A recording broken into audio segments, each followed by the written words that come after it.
Does it send the message that the Secret Service is not up to the job, that the Capitol Police are not up to the job? What message does it send? That's a good question. Well, that should be asked as well today. Let's take a look at some of those questions about securing Washington, D.C. for this historic day. All focus is now on the Capital One Arena in the area. Most of the activities are now inside, so the main viewing area will be there. Secret Service is trying to restrict access to the arena to try and eliminate threats.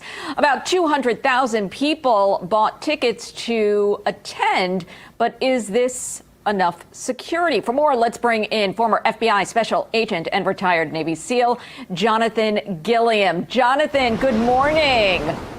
Good morning. Good to be with you. Great on this, to see you. On this real New Year's Day. This is the real New Year's right here. You got it. You got it. Is this security enough? How do you see today playing out? Well, I think I don't trust the Secret Service, first of all, and I think that is something that the president and his new appointee to head the Secret Service is going to have to really figure some things out. And I don't trust them outside of a venue. I think a venue is a target, or is an area that he can harden, he can control, and because of that, I think now is the time to evolve past the open limo that Kennedy drove in, and then they evolved past that. And I think this is where we're at. I think we've evolved until they come up with new countermeasures. These types of events are going to be what you see more than not, are going to be large enclosed events or controlled areas. So I'm actually ecstatic when I heard this. I think the weather played a huge role in this, in convincing them that this needed to be this way. And I think it's the right thing to do. However, what everybody else needs to realize is that they are also a target. And when it's extremely cold, law enforcement has a bad habit of becoming complacent because they're in the cold as well. So people need to realize they are their own first responder. You have to keep your eyes about you, understand what's normal behavior, what's not, where an attack could come from, what kind it would be. And whenever you're around large crowds in D.C. today and all week, you should be aware of what's going on around you. Great point there, Jonathan. I'd like to broaden the scope a bit, and I'd like you to put into perspective for us the importance of today, what's at stake, not just in terms of promises made, promises kept, but also President Trump standing on the world stage. Well, I tell you something. It is, I think when I woke up this morning, and I know I'm not the only one that felt this way, I feel a spirit in this nation that is a culmination of a tremendous amount of prayers, an anointed leader that I do really believe is anointed by God. Otherwise he wouldn't be here, and a population that sees what the country needs, and in a world that understands big change is getting ready to come. And I think we see that from everything from Zuckerberg to Hamas to the way they leftists are now finding it harder to spin their nonsensical narratives that Trump is evil and that conservatives are all white supremacists. I think there is a huge change happening today, and this is the start of something great. But as the Bible says, a little sleep, a little slumber, a little folding of the hands, and you'll find poverty. Well, we need to be very careful after the excitement is gone that the conservatives in this nation, the Christians in this nation, that wherever we are, we set the example of how we should be, how we should treat others, and how we should stand up against people who threaten us. Jonathan, let me go back to something that you mentioned there. I want to go back to the security issue of this, because you say that you have no faith in the Secret Service, and how could we after what we saw in Butler, Pennsylvania, and then at the golf course not long after that? But here's the question. If the most highly defended city in the world, Washington, can't put on an event without the threats bringing it to a close and putting it inside, how is Donald Trump going to travel the world? If you don't trust the Secret Service here at home, how are you going to trust it if he goes overseas to the Middle East or to China or wherever he may travel? What faith do you have in the Secret Service to keep him safe in those arenas? At this point, I don't have a lot of faith in them. I mean, I have faith that they can, move the convoy from one place to the next. I know that the Beast, that's the car that he rides in, is very secure. There are a lot of standard operating procedures that are in place, but the primary tactic of threat assessments, as we've seen by the Secret Service, has failed, and failed greatly. Failed to the point where they opened up an avenue of approach twice that attackers took advantage of, and who knows how many times that attackers didn't take advantage of it. So this is, I have to see and know that the Secret Service and the new headshed coming in, one, is going to get rid of all of these, I mean, just ridiculous characters that try to portray themselves as leaders of the Secret Service, including Roe. He needs to go away. All these people need to go away. The training needs to change. The emphasis on understanding how the attacker will attack and doing what they should have been doing and what they used to do. Putting people who are big enough to be around Trump so that they can be as tall as him and be an effective bullet sponge. That's what they are. That they can move him quickly when something occurs. So in case he's injured, they can save his life. These are basics that we've seen completely cut out. I think if I see that, if I hear from my sources that this is happening, I'll start to trust them more. But I'll tell you, Trump himself, I wish he was sitting right here next to me, because the one thing I would tell him is that, sir, you have to start thinking like that as well. How would the attacker attack you, when, where, how, and why?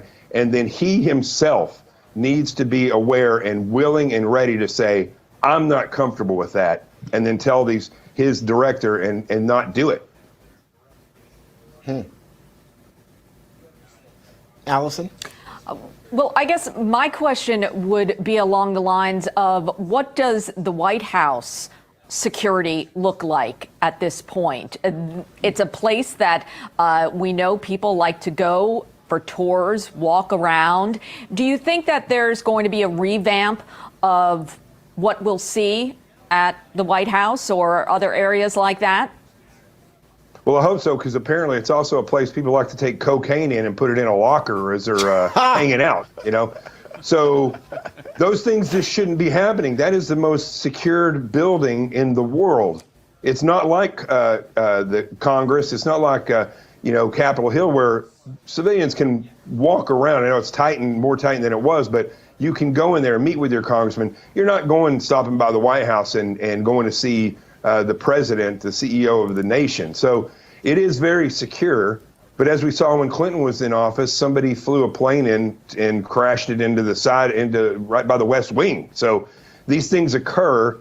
I think law enforcement in general needs to get past smoke and mirrors. They play a big part in security, projection of power, but we need real effective people that are there, that are willing to take a shot, that are willing to, if somebody comes in like during the Obama administration and scaled the fence and got into the front door of the White House, that person should have been killed before when they just first got over the fence.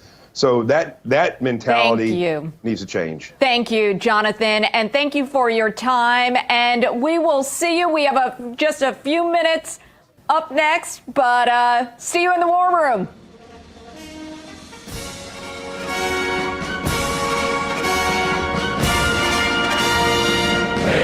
This is our last chance to help save thousands of Holocaust survivors who are suffering in the former Soviet Union today. The needs that these forgotten Jews have are something beyond anything you can imagine. Have you eaten this morning? I ate the carrot, so I ate half of it yesterday. And this is what she ate in 2 days, 1 carrot.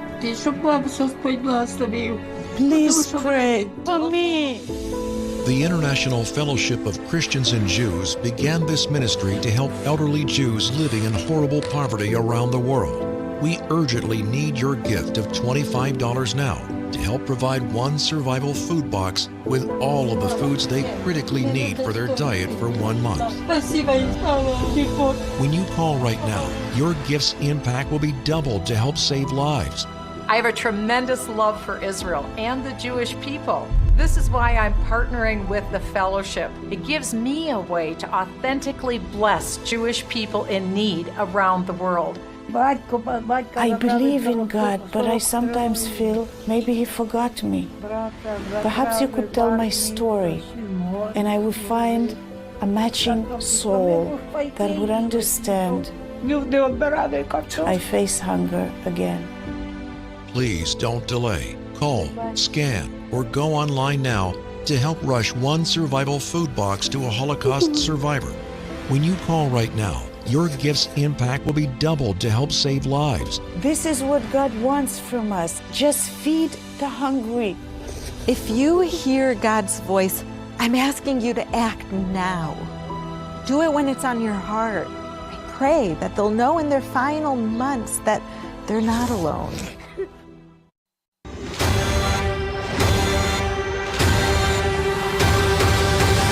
Let's spill some tea. Let's Spill Some Tea is sponsored by Artillery Tea Company. ArtilleryTeaCo.com is the website. Use the promo code RAV for 10% off. Artillery Tea is all natural, it's whole leaf, the tea bags are chemical free, and each of them can be used twice. Artillery Tea Company is family and veteran owned and operated, and a portion of your purchase goes to help veteran and first responder charities. Again, if you'd like to order, simply go to ArtilleryTeaCo.com, use the promo code RAV, and score yourself 10% off. All right, let's play a bit of President Trump's pre-inauguration rally in downtown Washington, D.C. that happened yesterday afternoon. Here's the president energizing the MAGA base before today's official swearing in. America's Voice coverage of President Trump's victory rally. 20,000 seats. Every single one is going to be filled. This is a celebration for all Americans. They know that change is coming. Thousands of people out here, and the party's just getting started. We love Trump. It's America first. That's all there's to it. We got War Room Posse in the house. These people are energetic. People looking for some change here. It'll be a great 4 years. Rock and roll, right? Rock and roll.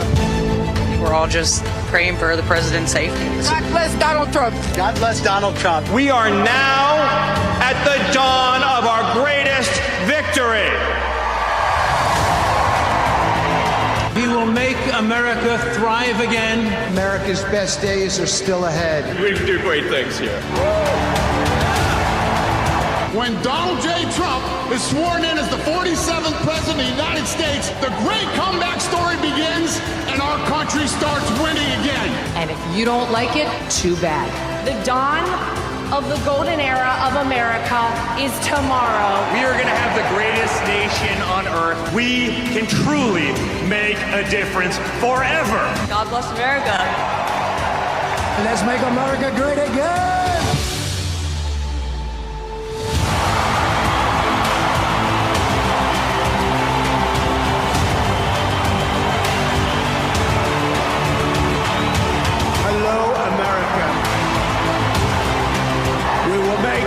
America strong again. We will make America safe again. And we will make America great again. Thank you very much.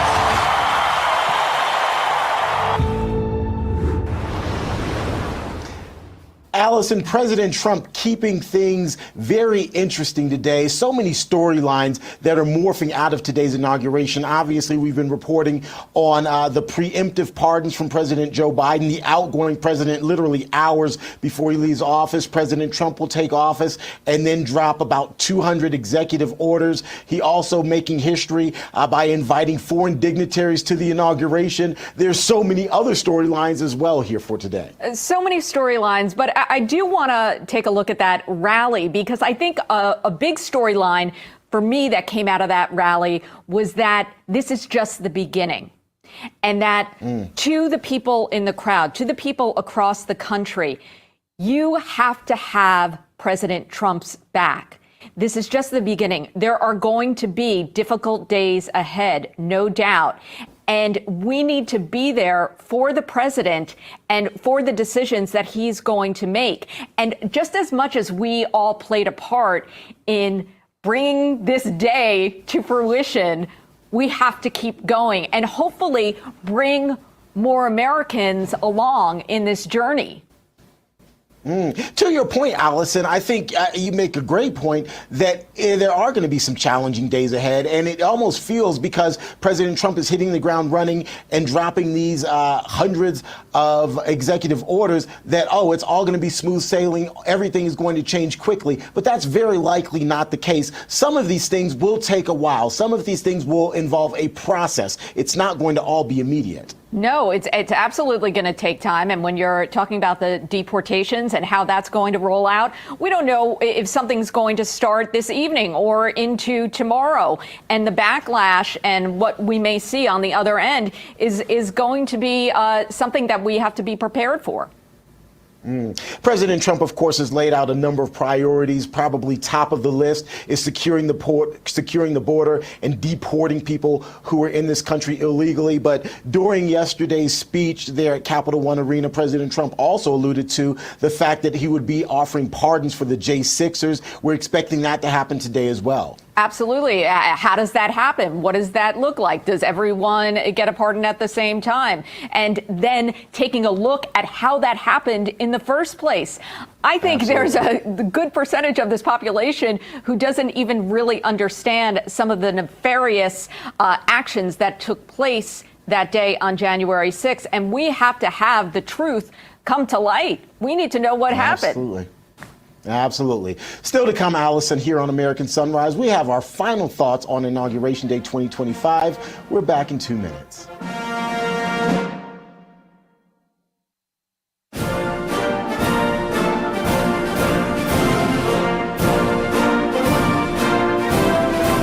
It's an absolute problem. It happens all of the time. If you own property and have got equity, you can be a victim.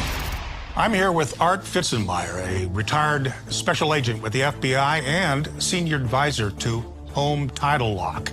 Exactly what is house stealing? That's a phrase I think that the FBI kind of coined when they first began seeing situations where people were forging documents, titles and deeds, and using those documents to gain access to the equity in the homes. How can a scammer actually steal my home? In the digital age, it's so easy for them to get the original document. All the information is out there, right? It's out there. They can download it and forge it. And if you take it down to the county clerk house, won't they know if there's something wrong there? When a title is presented to a county recorder and it's completely filled out and it's notarized, then they're required by law to accept the document and file it. They can't So it looks challenge good, they can't question it. They can't question it. Once the title to your home is stolen and you don't know it, what do they do with it? They begin to find places to take out loans. Oh, they don't want your home. They don't want it. They don't need to go see it. They can do it all at arm's length, and you're left holding the bag because the loan company is going to come after you. 90, 120 days later, your life is going to take a terrible turn. As a homeowner, what can I do to protect my title? The only thing you can do is stop it before that first loan transpires. And that's what we do for you at Home Title Lock. We monitor your title with our software. If anything disturbs your title, we alert you that something has happened to your title. If the alert takes place and you call in, we go to work immediately on your behalf to get your title back in your name. So how do you sign up with Home Title Lock? Go to HomeTitleLock.com. HomeTitleLock.com. That's peace of mind, isn't it? You'll sleep better that night. Protect your home, and it's what we do, and we do it better than anyone else.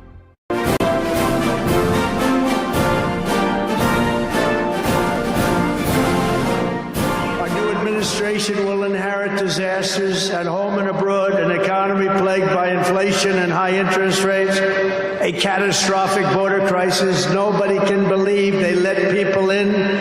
They have an open border policy. Do you think that makes sense? Open borders. Anybody wants to. Jails, prisons, mental institutions, gangs being emptied right through that ugly open border, a government that cannot care for its citizens in a time of emergency.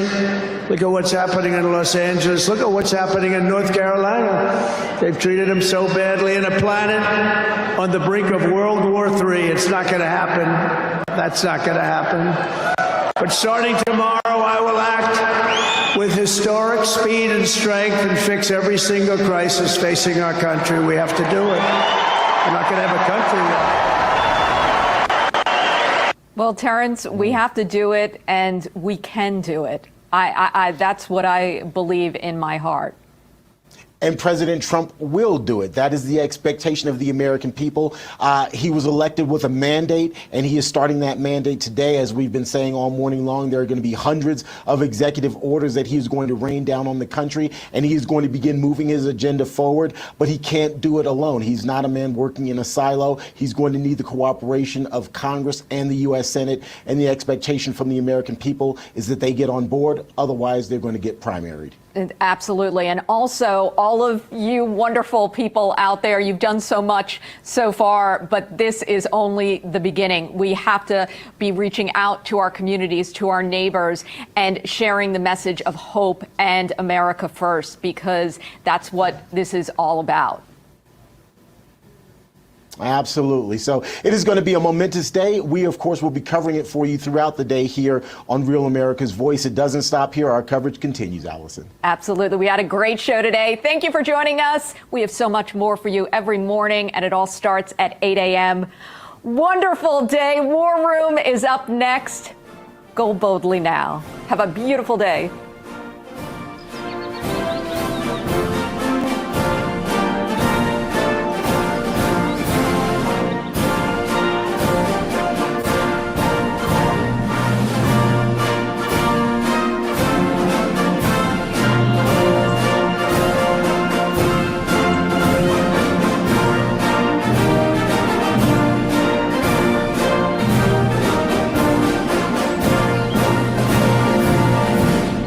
Still some tinkering going on with the inaugural address, but his aides have made really clear it's not like he's trying to ignore or paper over either what happened at the Capitol 2 weeks ago or what we've been through throughout 4 years of the Trump presidency. And the contrast on display tonight was so stark. I mean, those lights that are just shooting out from the Lincoln Memorial along the reflecting pool. It's like almost extensions of Joe Biden's arms embracing America. It was a moment where the new president came to town and sort of convened the country in this moment of remembrance, outstretching his arms. And contrast that with that video you just saw of a disgraced president on his way out at his lowest point in his presidency at the very end here by himself. Fighting for his political movement to live on. Okay, I can't take anymore. That guy should be fired immediately. CNN, Zucker, you got to be embarrassed. Joe Biden's arms.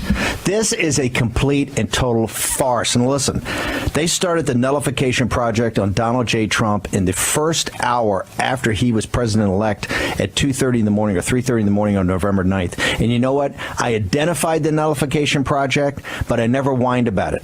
I said, hey, they're Americans. I totally disagree with them. They're going to play, and they played not just Smash Mouth, right? Everything, the Russian collusion, all of it. But this is the home of the nullification project on this one. Don't forget it. We will never, ever, ever let ourselves be kowtow to that crap. Joe Biden's arms. That's a disgrace. That's a total disgrace. But I got to show that shot. Can we get this shot up? Here's why this is a joke. Right now, we're an hour or two away from the what's going to happen at the Capitol today, the inauguration ceremony and the inauguration address.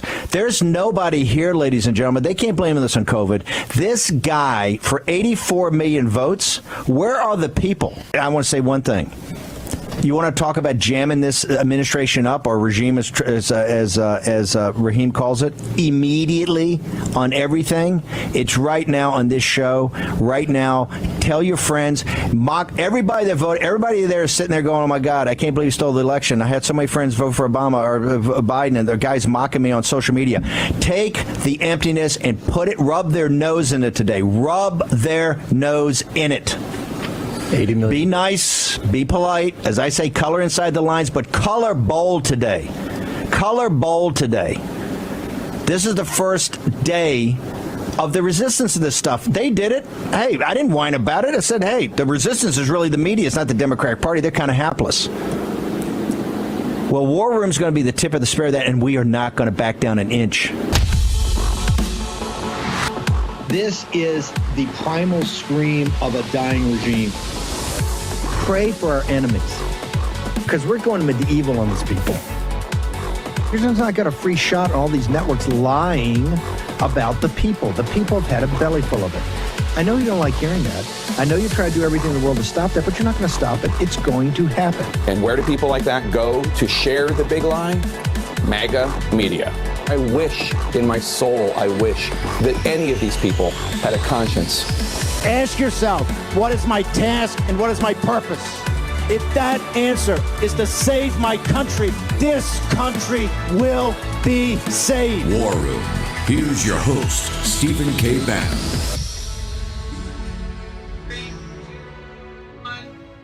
It's Monday, 20 January in the year of our Lord 2025. It's Liberation Day here in the nation's capital. That's the shot right there. If we can go ahead, let's go to the Capitol right now, and our it's not a panel. My co-hosts are all with me today, all in one, and we're going to talk about this. It ain't that cold, folks, so it must be security. Right there, you see an empty west side of the Capitol, where normally in about 90 minutes, President Trump will be walking out to start the ceremony. The grandees would all be coming out before then, probably starting at 11 o'clock. Right now, where the ceremony stands, there at the White House having tea.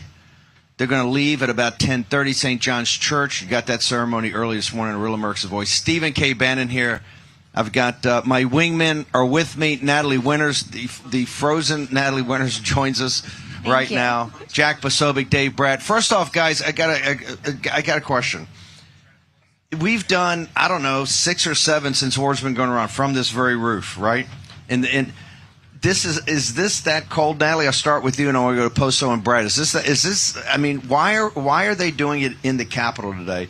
Because I look out here, we can get that camera. You got that beautiful west, and remember, up until Ronald Reagan in 1981, it was done on the east side of the Capitol. That's where Jack Kennedy's speech, which by the way is 22 degrees. That's where Lincoln gave his first and second inaugural address. FDR, every famous thing in American history was on the east side, facing the war room, right? The Supreme Court, the Library of Congress war room. They moved it because of Reagan's understanding of, and Michael Deaver's understanding of showtime and scale, that you got the beautiful down the mall, reflecting pole down the mall, and to the Washington Monument.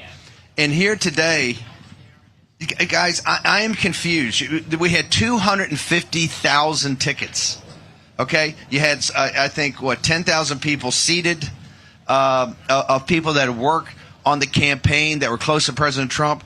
Then we had 240,000 who was going to go back. There was expected at least a crowd today of 1 million people. The missed opportunity to me, it is a beautiful day like Kennedy's inauguration, kind of that crisp, clear, the sun will be out all day. Right here, I will tell you, it's down the low 20s, but in the sun, it feels like it's 40 degrees, right? Way better. Natalie, let's start with you, and Jack, then I want to talk about why is this empty? I don't understand why this is empty, and I think it sets a tone.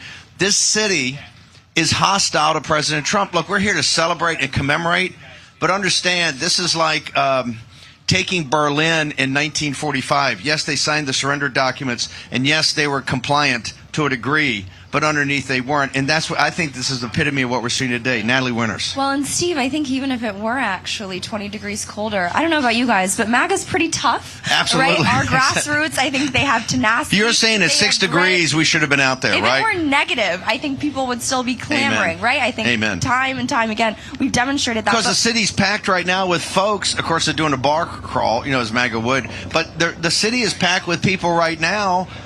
We've got hundreds of thousands of MAGA have shown up, and you're right, that they would welcome coming into tough environment. And I think the reason why you're seeing this, like you said, it goes back to the opening, right? It is the nullification projects, just a sort of different iteration. And to that point, I think the reason why you're seeing this right now is because President Trump won the popular vote, right? He won the electoral college vote. So they have to find some way to rip the legitimacy, the authenticity, and the actual legitimate regime, which is something we haven't had for the last 4 years from him. And they just don't want to be able to have the beautiful picture. Own crack production team here at the Worm. That opening was from 20 January of 2021. We started with that, and we said, we committed at the time, we're going to be the tip of the spear to turn this thing around. Poso, Bratt, What's going on here? Why is it not 200? Right now, there'd be 200. There'd be 1 million people out here. It'd be all MAGA. We couldn't even hear ourselves. We picked this exact spot, and I want to thank Rob and Parker Sig. We got the farthest shot you can probably get here. Just absolutely. So we have a clear, President Trump, all the dignitaries, everybody. Look. Here, there's going to be I hear it's 600. They taken it from 1,000 to 600. I know people that made the 1,000 cut, and now they said they just got bumped about 30 minutes ago. Look, Steve, what they're doing here is they want to deny the fact that President Trump has the support that he has. They don't want people out here seeing it. They don't want, as Natalie said, you don't want to see the optics. You don't want to see the images, the pageantry. Is that it? They don't want to see. They don't want the optics. They don't want the people's dictator. It doesn't quite work with the whole autocracy. Meanwhile, wait. Right? So let me get this right. He's got just as many people as Joe Biden did 4 years ago when I was standing on this roof that day, when he didn't have anybody other than Pete Buttigieg down there. There was no seats. I remember they had white circles with my staff. My favorite part of Biden's inauguration. There was only like 100 people on the stand. No, you remember that in the back? They had the flags. Remember, so they decorated the entire lawn with flags, and then they said each flag represents 1,000 voters for Biden. I said, oh look. So the little flags. Remember the little flags? So I said, look, that's perfect. So the crowd is fake. It's just like the votes. Exactly. Dave Brett. Yeah. No conspiracies, but no coincidences. That's not a coincidence. Trump is the greatest populist leader we've ever seen in this country. At least since Jackson. General Jackson. Throw in Jackson. You'd have to rip him away from the people. Everything he's done for the past 8 years has been loving being in front of the people. So something major's going on. I don't know what it is yet. We'll find out. Guys, when we're talking, I want to make sure the audience sees this, because we're going to be talking a lot about this today, because this underpins the Days of Thunder at high noon. You can't even imagine what's going to happen. We're going to spend some time on that. But I want to go back. If the crew, if Real America's Voice, you can cut out. Let's go back to this. The optics here would have been unbelievable, right? It would have been. This was a sweeping victory of many different ethnic groups coming together. The joyous nature. People are so pumped up and so excited. The city is sullen because this is the imperial capital, and the rebels won. And Steve, the security posture that we're seeing for this is higher than it was when Biden was inaugurated, with the exception of the troop posture. But the road closures, we didn't have road closures like this when President Trump was inaugurated the first time. No. We didn't have the city on lockdown. That rally yesterday at Capitol One, where people couldn't even get inside, and it's raining and there's sleet coming down. And look, people stayed out there because it's MAGA. MAGA's tough. MAGA's combat tough. But the understanding is this town, Mayor Bowser, all the people, they're fighting tooth and nail to deny you the ability to celebrate your victory. If we can do a split screen, too, I want to make sure we get the door at the White House. We want to cover. They're having tea right now. They're having high tea. I'm sure that's pleasant between Dr. Jill Biden and Melania. I'm sure they're. Have someone else try the tea first. Some fashion advice. Giving her some tips. Wait, don't drink the tea first. Wait till she drinks it. Yeah, folks. We were going to have people in studio. We're going to have guests throughout the day. By the way, we're going to be here, I think, till 7 o'clock tonight. Just with War Room, the Jack Posobiec Show. Charlie Kirk's actually... Steve says he's going to be here until 7 o'clock. We'll see how it goes. Steve will be here till 7. Other people, no. Charlie's actually going to be part of the, I think, festivities over at the Capitol Center. So they had a rally yesterday. Today, they've also canceled the parade. Now, I've been here since a kid, and I would tell you, they've had the parade when it's 10 degrees, 15 degrees, 20 degrees. Yeah. And I don't like, in fact, people should know in 17, I didn't participate in any of this thing. Miller and I helped write the speech. We practiced with the president at the Blair House many times. I didn't go to any of the balls, none of the dinners.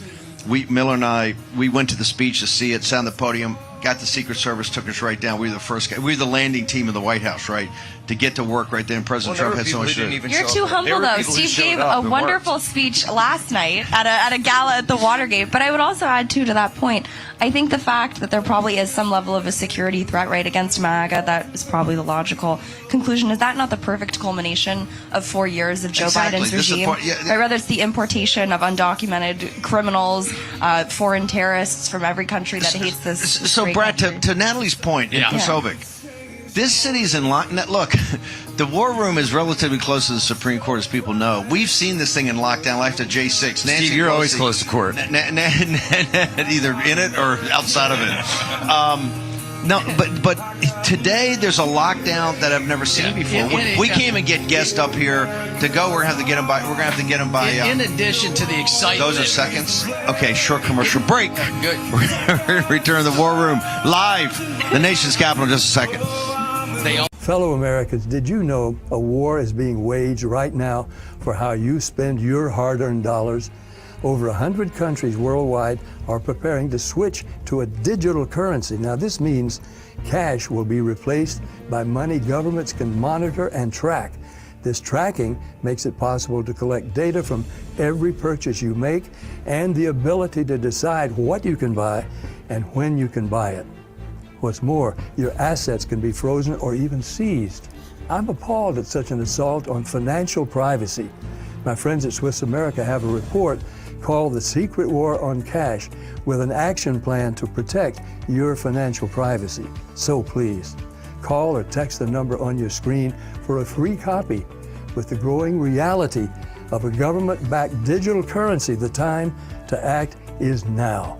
So call or text the number on your screen for your free Secret War report.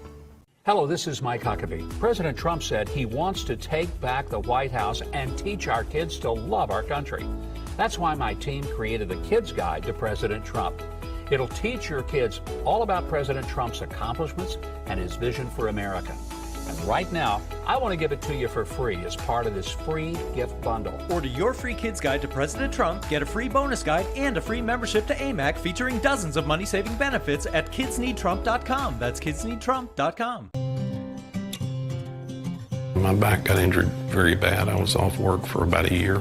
I heard about Relief Factor from my wife. I took it every day, 3 times a day for 3 weeks. I'd look at her and I said, the pain is gone. And she said, I'm glad it helped. I said, no, you don't understand. It's gone. Relief Factor is a daily supplement that doesn't just mask pain, it helps eliminate it. Call or go online now for our 3-week quick start, just $19.95. Here's your host, Stephen K. Bannon. Welcome back. I want to thank our sponsor, Birch Gold, birchgold.com. There's going to be some turbulence, folks. 9 o'clock tomorrow morning. We hit the debt ceiling. We'll have a lot to talk about that throughout the day. Bond market's got a vote here. Magnificent view of the Capitol. A beautiful sunny day. Low 20s. What's so stunning is that it's haunting. This is empty. I mean, this would be one of the biggest crowds ever assembled. And I think, remember, I want to say again, Jack Kennedy's was done on the east side, which the crowd could probably only get to probably 10,000 max. It's just a small, compacted area over there in the plaza. Supreme Court and back, Library of Congress, maybe get 15 or 20,000. Here, they were thinking of 1 million. There are 250,000 tickets, I think. Yeah. And, I think 10,000 seated, and then you had the rest were standing. It looks, Dave Bratt, this, and I realize inside the Capitol is one of the great buildings in the world, and it's a magnificent space, everything like that. But for an inauguration of the President of the United States, the majesty, solemnity, look at this, President Trump on that huge, magnificent stage. Why is this empty? Yeah, well, you just said it. What they're denying President Trump is that majesty, solemnity. 8 years ago, I was sitting underneath herald trumpets, and look what just came to your mind about the great presidents. It's standing right there, putting your hand on the Bible and taking solemn oaths. I got some language on that later.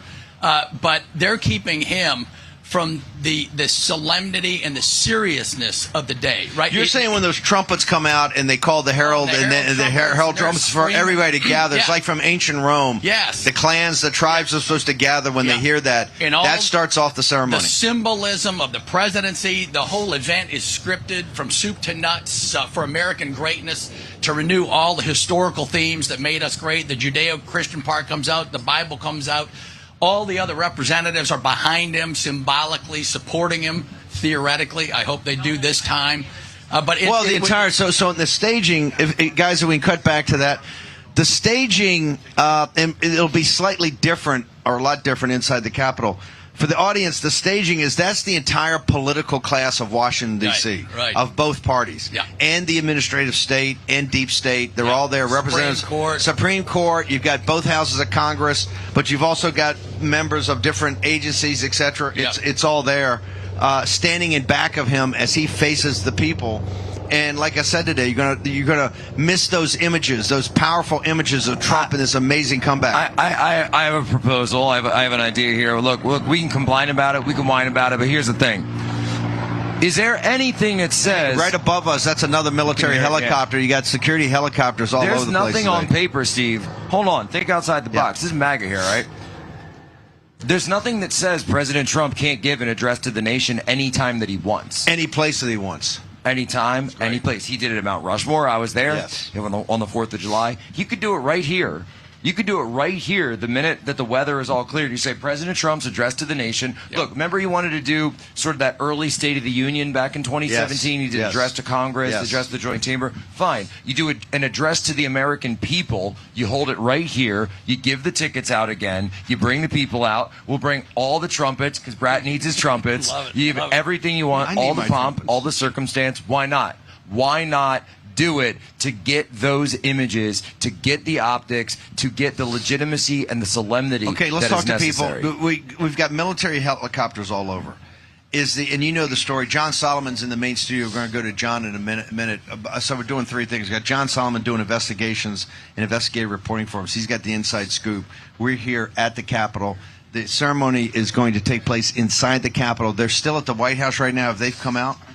They have not come out. I'm looking at I'm looking at my producer who worked and partied all night and got here at 6 in the morning. He's terrific. One piece to throw out. We do have the watch party up for the posse, for the MAGAs, for the people who couldn't be here over at Gaylord. We've got room for maybe 1,000, 1,500, maybe 2 if the fire marshal ain't looking. Gaylord Hotel? Gaylord National Harbor. People are already up. People are already filling in. I didn't charge a dime for this. It's completely free, and huge thank you to the Poles who came in and helped. The Poles always come through. They always come through. Hey, always come through in cold weather. You count on a pole. When the Ottomans are at the gate, Steve, who do you call? You call the Winged Hussars. We got Michael Rochon and Dominic Charczynski from Republica TV and the MEP over there from Poland. They came over. So the Gaylord Hotel, they offered us their hall. National Harbor. Google it right now. If you're in the area and events of your assigned to have been canceled, clearly if you're a ticket holder, we know it's at least 240 or 50,000 minimum MAGA. And I think people thought the crowd would be 1 million, and a lot of MAGA came without tickets. I know even tickets were hard to get. So if you got it, Gaylord Hotel. Go, Jack Basso, one of those huge ballrooms, conference rooms. It's a huge conference hall. Conference hall. Okay, that's like where CPAC is. Right down by Check it out now. Riverfront. If it'd be better than freezing. And not just that, you have limited access here in the Capitol compound. The people are not wandering around the streets. You can't see anything. Right. Can we show that? You can't see. There's nothing to see. There's nothing to. Is that police right That's there? all police. Okay, so right down, even on the gates, it's not spectators. This is all police. Two things. Brett, let me go to you. Then Pose, I want you and Natalie to jump in on this security. Was it the outer perimeter that was a problem, or is it the drones? Brett, what do you got for us? Yeah, well, just here's some of the solemnity. People are.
As it were, the noise of thunder.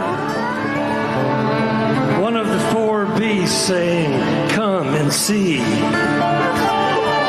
And I saw, and behold,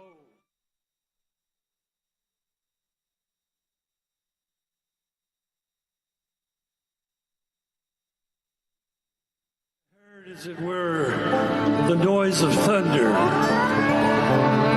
One of the 4 beasts saying, "Come and see. And I saw, and behold, a white horse.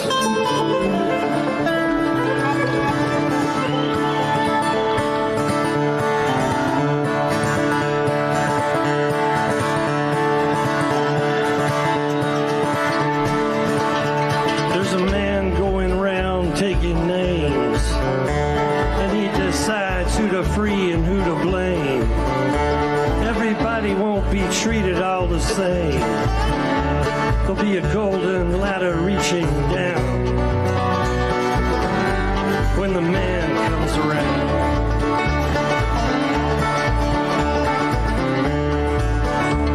The hairs on your arm will stand up at the terror in each sip and in each sup.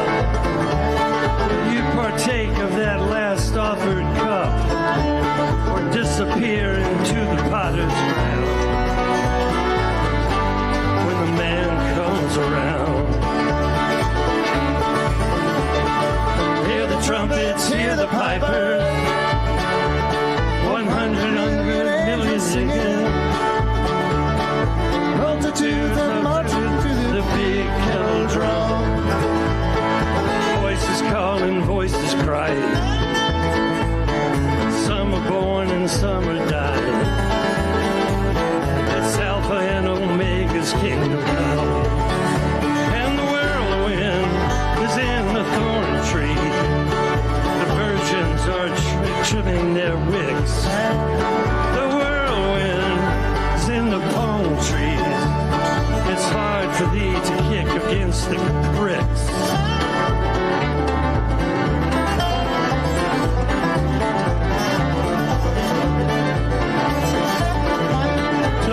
Getting no shalom, no shalom.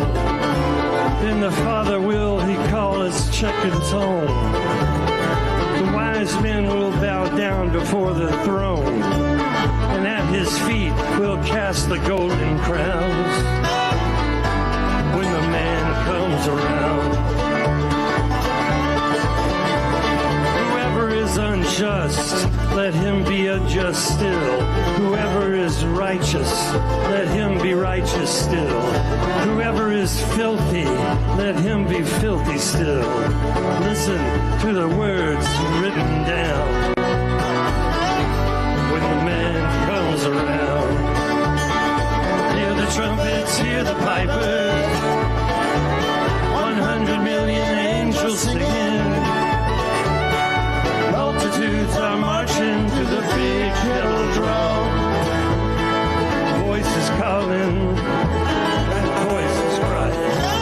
So is it some and some are dying. It's Alpha and Omega's kingdom come, and the whirlwind is in the thorn tree. The virgins all are trimming their whips. The whirlwind is in the thorn tree. It's hard for thee to kick against the pricks, and measure understand but confound when the man comes around. And I heard, as it were, the noise of thunder. Yes. Young God men bless and you. women. Amen. God bless you. Everybody that's serving their country down there. 8,000 total. It's thousands, 8,000 right? It's total. thousands. So God bless you. Thank you for what you're doing. And today, the good news is working under the thumb of the administrative state and the regime is over. That's the greatness of this day, the celebration. There's joy in the hearts. There was a grandmother down there when I entered in a wheelchair trying to get in. When I saw her. In the cold. I know. So that our And gang she's blocked. is tough. And she's blocked. And then She was couldn't blocked, get in. and, and then they Couldn't started get in the wheeling mall. her. She came off. She was singing Ave Maria. Yeah. Oh wow, Tough as so nails. fantastic. Okay, hold on. We're gonna take That's MAGA. a short commercial break. I want to thank birchgold.com. End of the dollar empire. Modern monetary theory, the chaos in the capital markets that you're going to see because they're trying to thwart President Trump too. And I'm not so sure that is not CCP and others. Like I said, the allies of the United States, particularly people in the United States that we support, ought to be on the bid. They ought to be sitting on the bid, right? Whatever out there for the United States, or government treasury, they ought to be sitting on the bid. Okay, we're going to take a short commercial break. Dave Bratt, Jack Posobiec, the Natalie Winter, Stephen K. Bannon here, Real America's Voice, The War Room. We're We're here for, I don't know, many hours to come. We're going to handle the ceremony this morning and then go Days of Thunder at noon.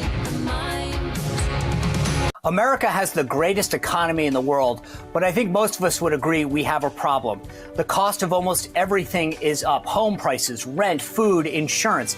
Every sector has taken a hit, including automotive. More Americans are keeping their cars for longer, including me.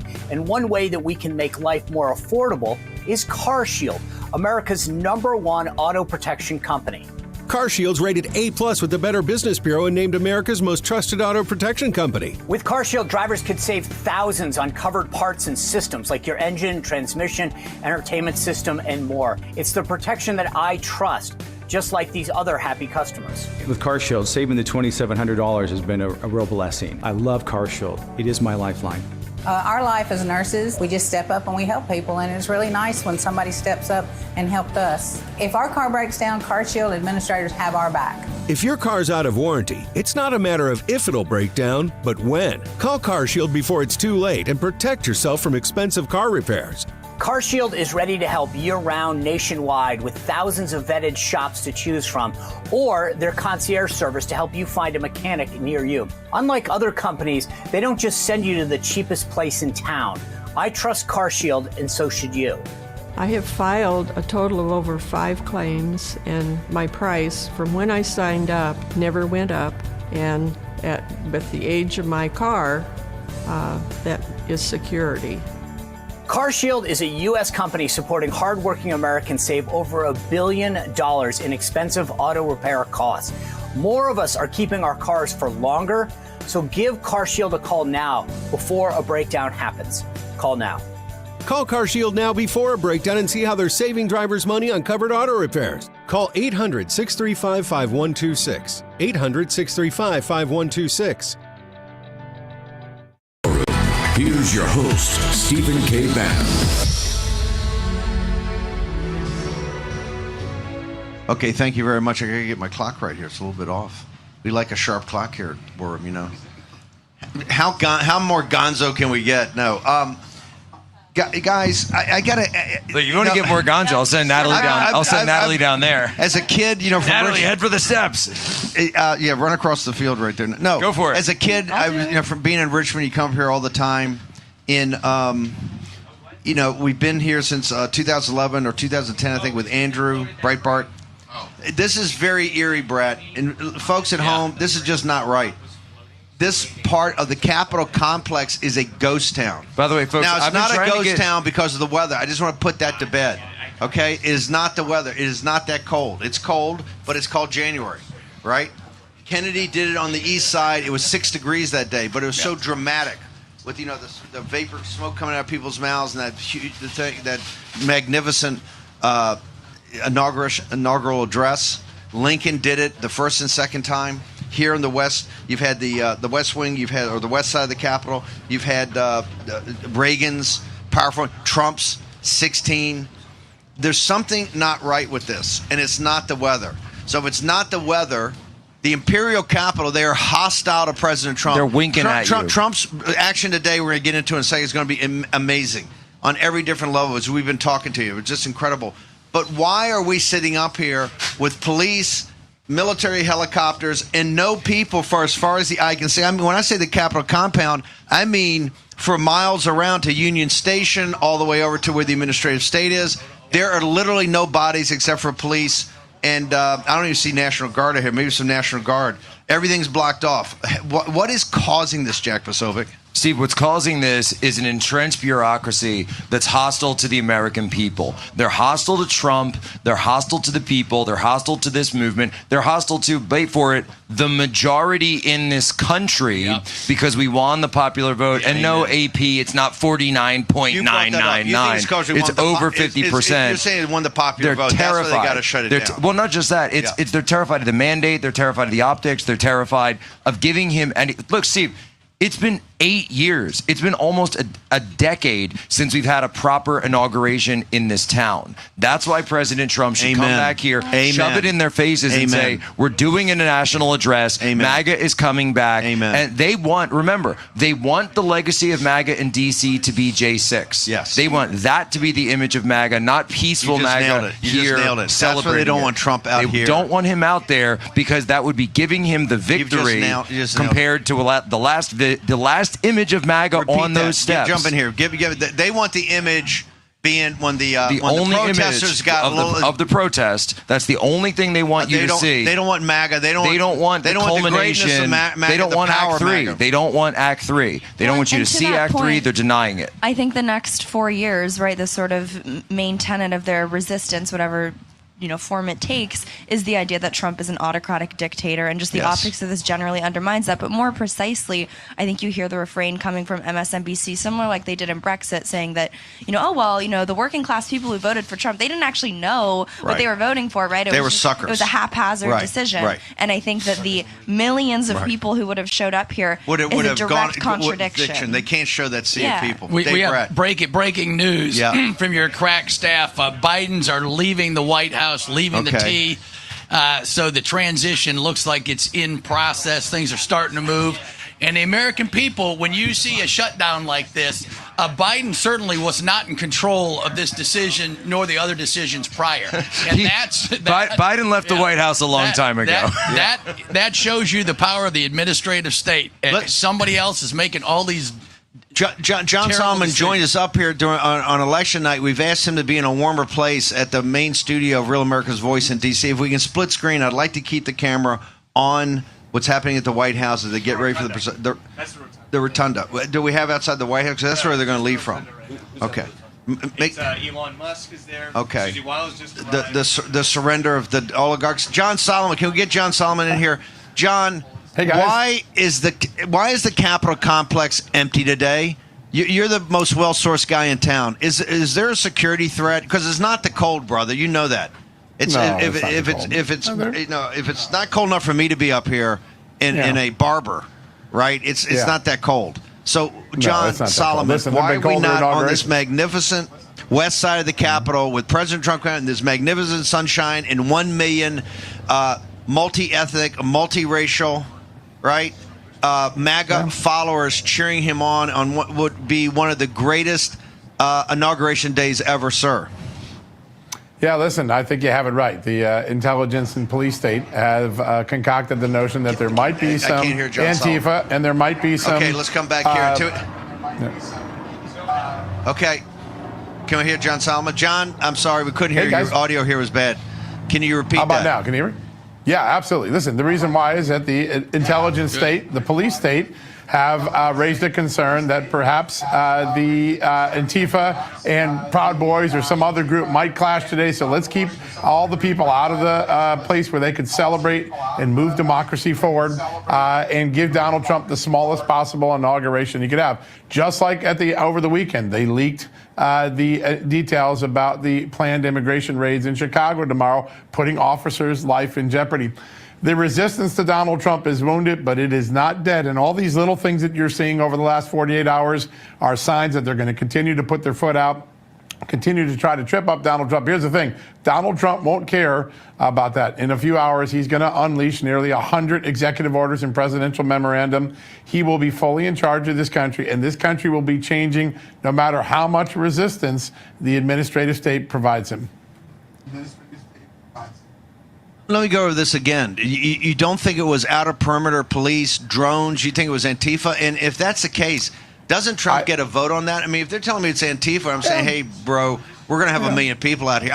I think it's terrible I don't care if even it's outer perimeter or drones, to show the enemies of the United States, particularly in Beijing, that we don't have the security enough. Go ahead. We don't have security enough to put on. Can I just respond to that? Because when we had the deplorable 8 years ago last night, we had 500 Antifa outside attacking us, attacking our event, lighting fires, throwing stuff at us, throwing batteries and eggs and any acid, anything they could find, attacking my mother, Tanya, who's my wife now, she wasn't at the time. Pete Hegseth was there, by the way. Go watch Pete Hegseth's footage, by the way, of the Antifa riot, of the 500 that were out there, and they had phalanxes of the MPD came out, by the way. Trump loved that the footage. MPD, by the way, came out, and they protected us in all of our, and we're coming in the sequins and the tuxes and all of it and going on. So don't tell me for a second, if that's what they're trying to tell you, that it's Antifa, that's why they're John, is that what you're hearing from the Biden security apparatus? Is that what you're hearing? For what we heard is that there was an intelligence warning put out, not Islamic terrorism. Always the worry about lone wolves after the machete guy a couple days ago. But the only known intelligence concern, by the way, is just a domestic concern that maybe two different sides of the ideological spectrum might clash on Inauguration Day. I know that's what the police state and the intelligence state was putting out there over the last 2 days. There is no Islamic terrorism threat that they know of, no credible concern about that. There's always the lone wolf concern like New Orleans. But that coupled with the weather has led to this sort of empty screen. But I'm telling you, it won't matter to Donald Trump. All the optics aside, he's going to change this country. By tonight, America will be fundamentally changed. Birthright citizenship going forward, ended. Military to the border, a national emergency on energy. What Donald Trump will do with just several swipes of a pen will transform 4 years of Biden's America into Trump's America. John, hang on. But John, is he? Do we have the White House shot? Okay, just leaving. I don't have my glass on, so we're going to wing this. President is heading now to the Capitol. You've had Elon Musk, you have Susie Wiles, others walking the Capitol. We're going to do that. John, but here's the point. We're supposed to have a kick down the door raid tomorrow in Chicago, leaked by the administrative state, 4 administrative state people on Saturday. Last night, Tom Homan and guys around him said, hey, maybe not, it won't do it. President Trump is going to be the president. He's going to sign 100 executive actions, another 100 EOs, all of it. You're going to see action across the board. But the reality is we have not dug out the administrative state. We have definitely not dug out the deep state. You've been on that beat for 20 years. You just don't think they're going to say, hey, because Trump takes the oath of office and MAGA's victorious, they're going to embrace this and say, oh, this is terrific, do anything you want to do? Yeah, no, they're not. Listen, they're going to continue to put their foot out and try to trip up. The biggest thing that Donald Trump and his team and Tom Homan and Kash Patel and Pam Bondi can do is to find a few early leakers, a few people that defied the president's orders, and make a public example of them. Let people know you're going to prison and Joe Biden can't pardon you now. You get in the way of the federal government, you will be prosecuted to the maximum hilt. That will send a state. Because listen, these guys are tough until they got to go to prison. Then all of a sudden they're not so tough anymore. They're whining and crying and sniveling and running away. Make the guys who moved out of Washington but collect a paycheck here come back or sue them for fraud, for not being in the city where they're supposed to be working right now.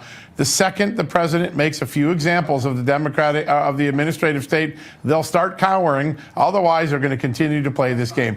Donald Trump's current team is prepared to make some examples, warranted examples of people who obstruct justice, people who put security of officers at risk, people who defy orders. Listen, we had a poll out last week from Scott Rasmussen. I think it's the most amazing poll. Like more than 50% of the bureaucrats who supported Kamala Harris, who, by the way, the majority of the federal bureaucrats, say they will try to defy President Trump. There is a deep state. They even admitted to it in a poll. Resistance. But the second that deep state pays consequences, it will start to recede. We had Rob Bluey on last week about that poll. Shocking. Over 50% of the administrative state. That's not even the deep state guys. The hardest of the hardcore. 50% of the administrative state, as Solomon just said we're going to resist Trump's actions. That's what we're in. We got the helicopters around. They're actually going to do split screen. They're heading now up to the Capitol. You've got other of the VIPs arriving in the Capitol. We're going to take a short commercial break here in a minute. Dave Bratt, your thoughts as we get ready. We're 80 minutes away from President Trump returning as President of the United States. Your thoughts, sir? Yeah, I'll just give folks, if you haven't ever taken your kids or family to the dome of the U.S. Capitol, equally iconic, right? All religious. The figures up at the top, they look small to the eyeball. They're 20, 30-foot tall figures. All religious iconography pointing toward the heavens as you look toward the dome. And then all the American patriotism. from George Washington crossing the Delaware, the great paintings around. And I think we're seeing President Trump driving over to the rotunda, but make sure you get your family there. Because it is just you have to go there and bring your kids once in your life. The good offices of Real America's Voice. We're not going to have no more commercial breaks until President Trump's inaugural address is over. So for the next hour and a half, they're now heading from the White House up there. You guys can probably see better than I can. The personages coming inside the Rotunda Dome, and I believe it's only been done once before with President Reagan on his second term. Yeah. Right, it was bitter cold that day. I think it was 6-7 degrees. Yeah. Right, they had it inside the dome itself. There were 1,000 as of last night, and that's coming from the 250,000 that were here down to I think 600. There's going to be. By the way, what you're seeing right now is the live shot. That is President Trump's motorcade. He's currently on his way making up. I think he's driving by the FBI headquarters right there. And he's heading. That's the FBI headquarters. After cash is confirmed, we're going to take it apart. That looks brick like the by J. Edgar brick. Hoover building right there. And then he's going to be heading right up from the Capitol, coming up Pennsylvania Avenue directly to the United States Capitol, where he's going to put his hand on that Bible. If you see all the beautiful buildings that are around here in the Capitol complex, and then you see the FBI headquarters, it's brutal. It's called disgusting. It's brutalist architecture. It's the fascist article of the 1930s, right? It was Mussolini's that theory of brutalist architecture. It's an eyesore. I'm going to give you Catholics a shout out. Brumidi painted at the apotheosis at the top of the dome in the Capitol. He worked for the Vatican, for the Pope, and so you're talking the top of the line. George Washington is sitting there flanked by the cherubim and seraphim and whatever. I mean that. You don't get too much better than that, folks. Get your family out and take a trip. No, it's fantastic. And that's today, instead of being on the west side of the Capitol, will be inside. President Trump will be giving, and I think he'll be giving remarks. His remarks today, as I said at the speech last night, he's trying to unite the country. He's going to have a unifying speech of trying to bring the country together, as he's trying to do. He's going to talk, I think, a lot about the sunlit uplands, a lot about what he intends as his vision of taking the country forward after this debacle we've just had. Well, here, go ahead. Look, the country is united. The country is united behind the agenda that they voted for in 2024 in November. That's the unity. And then the unity will be achieved through fulfilling the agenda that the American people voted for. We can't let this town tell us that there isn't a mandate. We can't let the people who made this happen today blaming it on Antifa. Antifa was setting limos on fire last time around. I think it's the motorcade's coming right by us. If we can get behind us, I don't know if we can Real see America's that. Voice, if you can get the shot. There it is. Onto the motorcade. It's coming right below us. The beast. There's the beast. We're in the media center, That's the 101. solemnity. There's the solemnity. There you right? go. Here it comes. There's the beast. There he right is. there. Passing us right now. The President of the United States is passing it. That would be Donald Trump. Also, the usurper.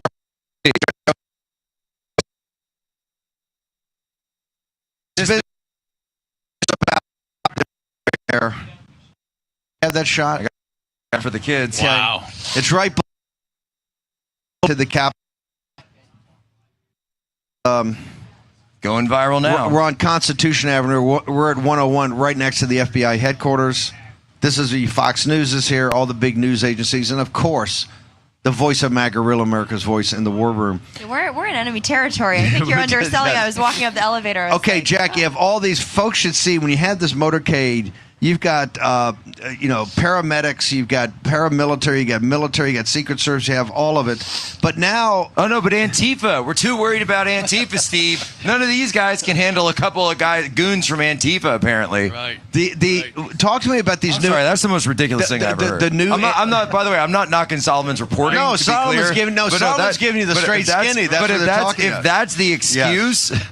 Then I want to find the guy. I want to find the guy who did that, and I'll send him to an Antifa meeting. Talk to me about these new the antennas. Have gotten a lot of visibility on the vehicles themselves. So what you're looking at on those antennas, that's counter drone technology. Those are jammers that operate on. It's basically a randomized jammer. So they do frequency swapping to potentially try to jam any communications between drones and their operators.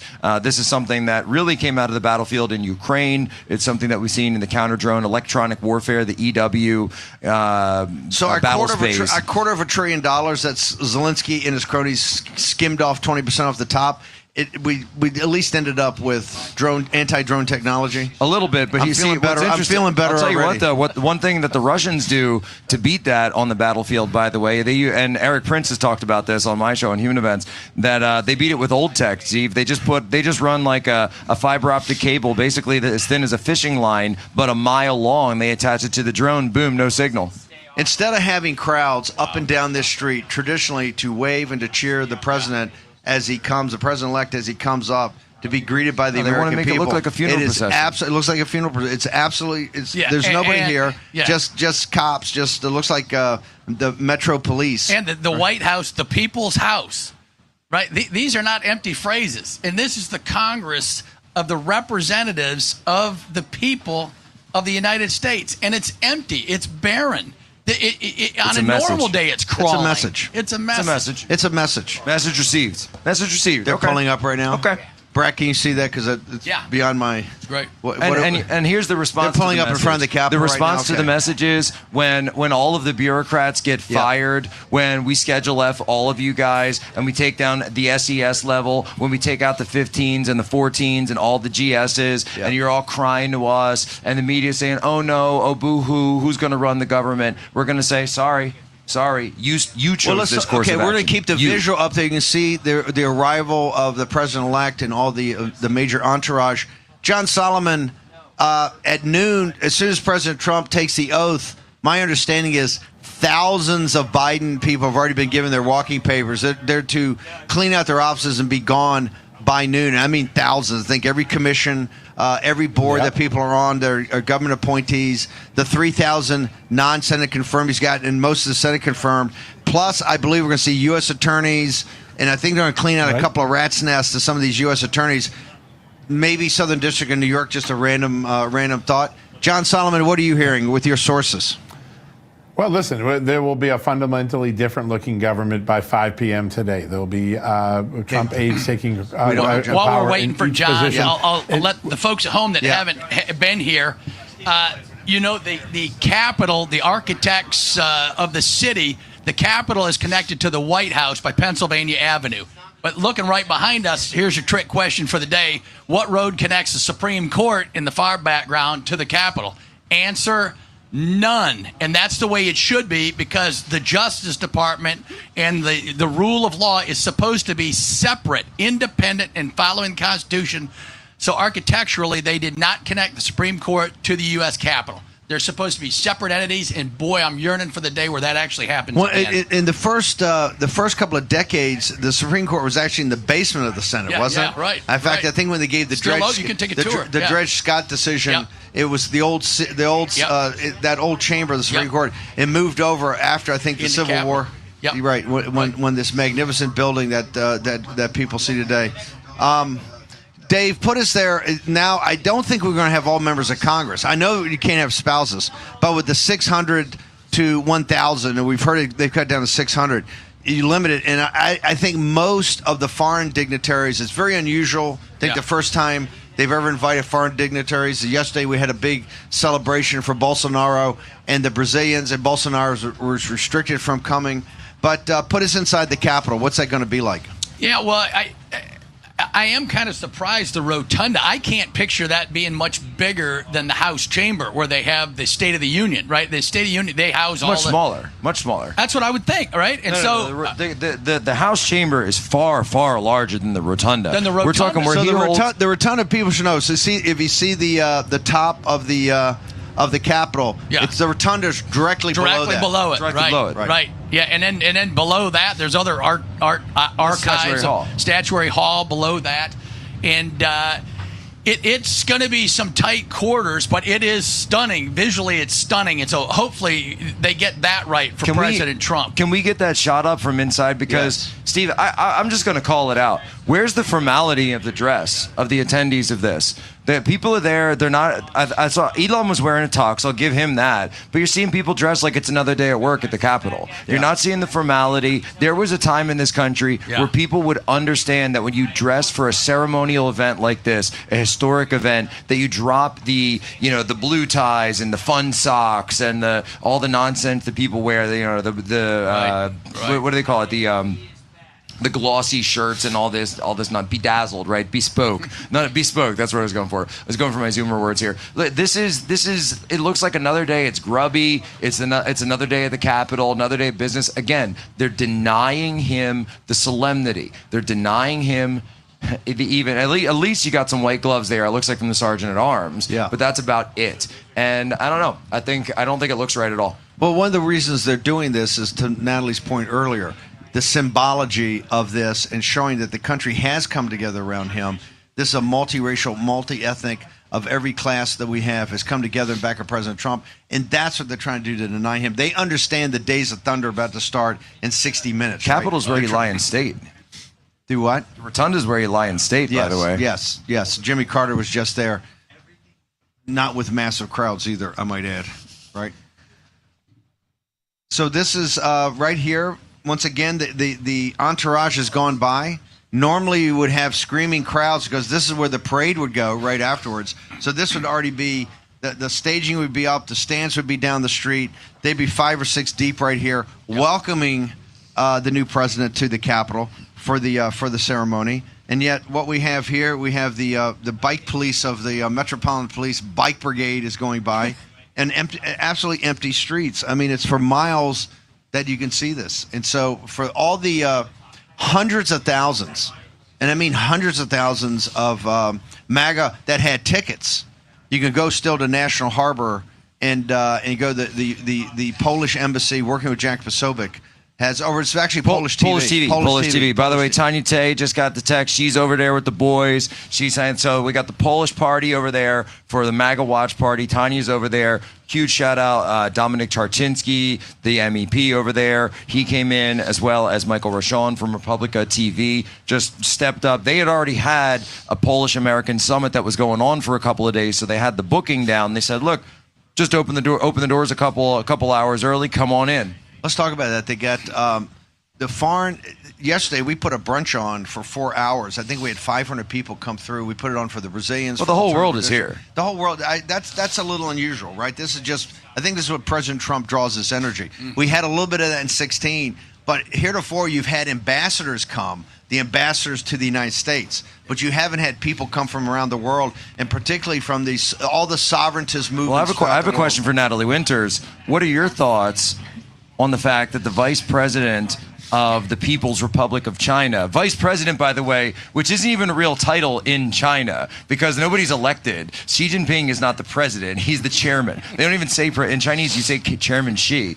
What are your thoughts on him sending a high-level dignitary like that, meeting with J.D. Vance, and he's going to be attending here today? I wouldn't meet with them. I think it's wrong. I think the Chinese Communist Party has been receiving better treatment and a better welcome than MAGA, frankly. Honestly, I think... Does that upset you? You think MAGA gets that?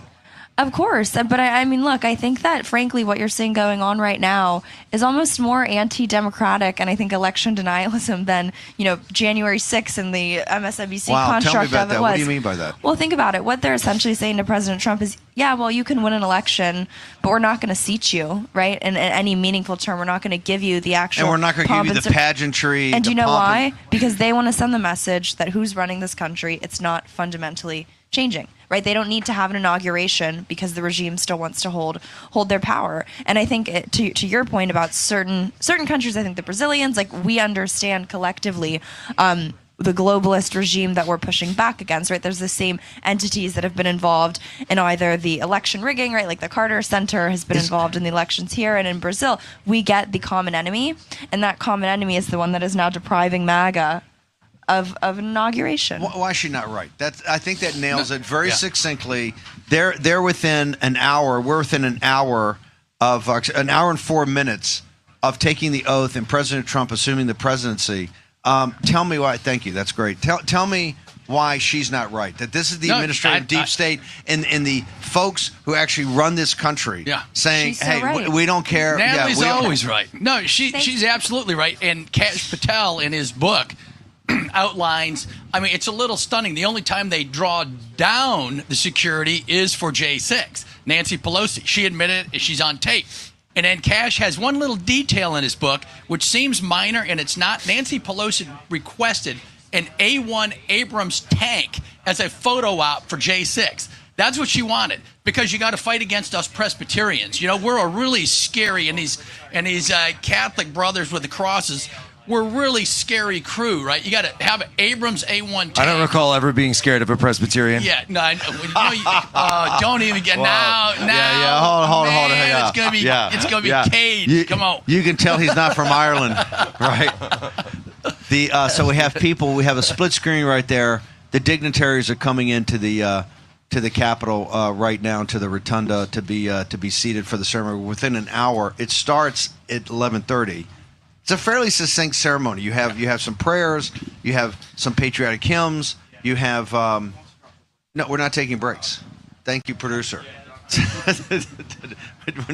We're rolling with this. Thank you for setting this up so I can now see it. Okay, what are we seeing here, Dave Brad? When we look at this, what are you seeing? Yeah, it's they're in under the dome, as you said, and then down both sides, right? Yeah. What you're staring at, folks at home, is the Senate side, right there. That's where the Senate chambers are. So if you look down one grand corridor, you see the Senate. You have to bow before the senators. Still, that's part of the cult religion up here. The House side is over to the far right, and so you're inside. You're seeing under the dome. And the majesty of the architecture of the dome, and then they're just setting up the agenda of the day. At least the people at the head of the thing should be in more formal attire. Do you think? Where's the white tie? Where's the white tie? Look, compare this. Look, and I'm not. Look, we're not trying to be negative. We're here. not. This isn't the royal family. This isn't the royal family. What we're trying to set up is what reality is that President Trump is not going to be welcomed. Yeah, Bezos' wife is right there, by the way. So the spouses of the Congress folks can't get in, but Bezos is and that's head of the Washington Post. That's Bezos right there. His wife got in. No, that's Bezos. Yeah. So just are they married yet? I thought. Nope. I don't know. Oh no, I think the girlfriend. His side piece. The side piece. Yeah. Yeah, so think about that, folks. Think about that.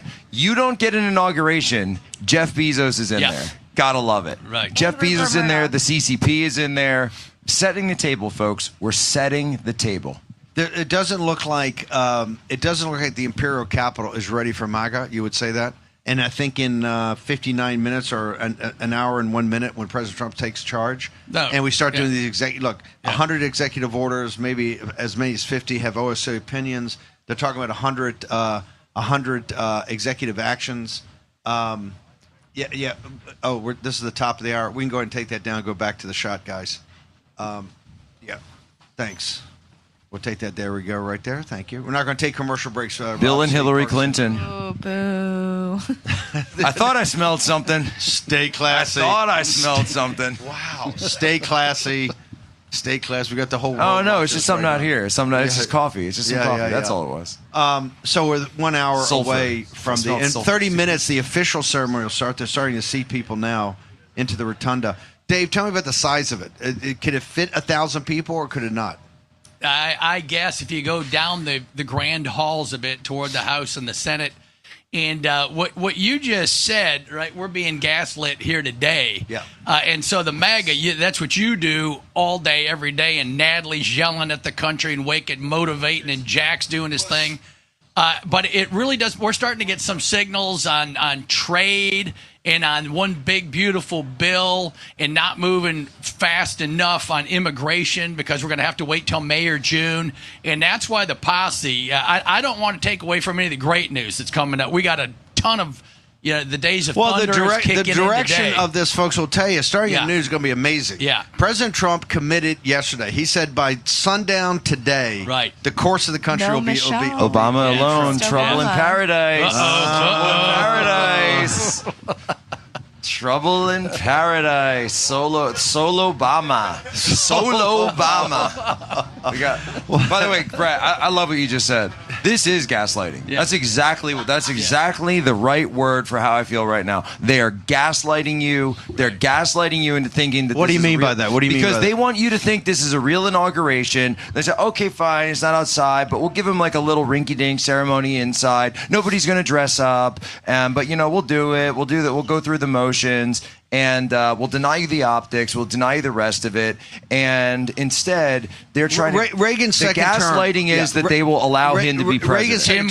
Tim Cook coming in. Apple. Tim Apple coming. The oligarchs. The oligarchs arrived. By the way, I was going to say they're definitely surrendering until I saw Bezos' girlfriend show up, right? I know that's unrelated to the $40 million documentary, but let's continue on, right? The majesty of this is important because of where President Trump, the hero's journey in this process. Remember, 4 years ago, Dan, that's why we started the show by going back to January 20th, 20 January of 2021. When President Trump went to Andrews Air Force, he did not come to the inauguration. When he went to Andrews Air Force Base, none of the political class was there to see him off. We had Boris Epstein reporting live Bit of a from reprieve. There's MTG. All right. MTG. Okay, good. we go. We got some MAGA. That's fantastic. So we got MTG. I don't think all the members Rubio, Bessent. Well, that's the cabinet right there. Scott Bessent, Aaron Scott Bessent. I think that's Tulsi. Lauren Tulsi Sanchez Gabbard. again. Yep. Maybe she's in the cabinet now. You never know. The Washington Post is everywhere, Steve. Okay, we need a power source for this. Washington Post is everywhere. We need a power source for our monitor. Thanks. Going into like page 6 of the war room. Yes. Okay, let's try to grab that. Trump family now. The other part of gaslighting, by the way, is what comes after gaslighting. If they're really smart and really strategic, is they throw you a love bomb. Yes. They'll tell you, hey, here's what we're going to do for you after you get elected. Right. We're going to be told the degrees of freedom we get to operate within, right? Natalie, is that how you do it, the love bomb? Natalie, she leads a monkish existence. All she does is work. I do. I get she does. I get that complaint. Gaslight him, then I love it. I get attempted honeypots from the Chinese Communist Party. But Brad, I shouldn't have cut you off because what you're saying is important. Walk through how they're going to love bomb Trump. Yeah, they're going to say, hey, we're going to give you one big beautiful bill, and we're aiming for May or June. And then if you'll notice, those bills, just like the spending bills, that immigration's attached to. So they're not giving us a separate bill on the MAGA stuff, right? That's not going to happen in the first month or two. So you get momentum and President Trump goes, boom, we're in control. We got wins at our backs. Instead, all of it's going to be shoved into one bill everybody's got to vote for. Because the speaker and leadership's going to say, well, I only got a majority of 2 or 3. But Murdoch, hang on. The Wall Street Journal and Murdoch already gaslit us. They had a poll that came out Friday that said people want MAGA light. They like some of the headlines of President Trump. Oh, here it comes. MAGA light. MAGA light. There it is. That's the love bomb. There it is. No, we want MAGA. We want MAGA. Just MAGA light. Just MAGA light. Not the full stuff. Well, that gets down to the thing about deporting just criminal aliens. Yes. To me, all 15 million are here are criminals because they broke the law to get here. Right. And they have to go. This is where the fight's going to be. It's going to start at noon. The Days of Thunder start in less than an hour. And by the way, this is all Jordan Peterson lingo in a way, right? This language is associated with psychopaths, right? This is the language you expect by people who are total control freaks, narcissists. Right. Explain that to the audience. And who's your man? Who's our man in Rome? I'm blanking on this. Harnwell. Ben Harnwell. This sociopathic overlords, right? Yes. He hit it. Yes. That's what's coming. Yes. Right. And so we're told what we're allowed to do. They want us to be the Supreme Court's entering. They're entering right now. You see on the split screen right there. Supreme Court entering. There we go. By the way, you always see that. Can somebody give Amy Coney Barrett, just hand her a job offer somewhere so we get an exit seat? I don't mean to be cruel on today, President Notre Dame, President Emeritus Notre Dame. Do it. Is she Presbyterian? Who does she hang out with, though? Who does she hang out with? I hope she's a good Catholic. Who does she hang out with? No, she's an ecumenical. What is it? Ecumenical Catholic. Yeah. So we got charismatic, right? Charismatic Catholic. These are all the dignitaries. Never trust a charismatic Catholic. The ceremony is supposed to commence at 11:30, and it'll be a fairly straightforward ceremony. There'll be some singing, some patriotic hymns. There'll be, I think, a religious hymn, and then we'll get into it. The oath is always administered as close to noon, I think, as possible, and then the president will then turn and give an address. I think the address will be I think they're playing on 10 to 15 minutes. Yeah. President Trump's been known to go off script. Yeah. You never know. Without this massive 1 million people here to greet him of his followers in uniting the country, maybe he'll keep it. Maybe he'll keep it just to stay on script. Well, Brad, I was going to throw out another tactic that we talk about this in Unhumans, by the way. This is something you see the regime do all the time. You see the media do it all the time. Yeah. The other narcissistic tactic is DARVO, Yeah. D-A-R-V-O. You Yeah. remember that one? Yeah. Oh, so deny, attack, reverse victim and offender. What does it mean? So you deny what's going on, you attack the person, and then you reverse the victimality. So you say, you're attacking me right. as you There attack you them. go. That's and then it. they say, That- how dare Trump lash Huge. out like this? Right. How dare he do this? When they never talk about the fact that they're the ones who did this thing to our country. Yeah, They're Russiagate, the ones right from who day made our one. The country like Washington this. Post Yes. nuked him before he was sworn in, the day of. Right? They'd already Washington been Post nuked him, Russiagate. The from FISA was day already in one. place. Right, and then they say we're the, I hate using the word, but the fascists and the demagogues and whatever. I know. It's unbelievable. Do we have? Is John Solomon? Is that audio working? Can we try that again? Can we go to John Solomon? Harry, Cameron, can we go to John Solomon in studio? Okay, John, talk to us about what you hear in the pardons. Before we get into the ceremony in a few minutes, I'd like to talk about these preemptive pardons, how they came about, and other issues related to personnel. Yeah. So listen, we expected James Biden and some other family members potentially to be pardoned. That hasn't happened. At least we've still a half hour left. So let's keep our eyes out for that.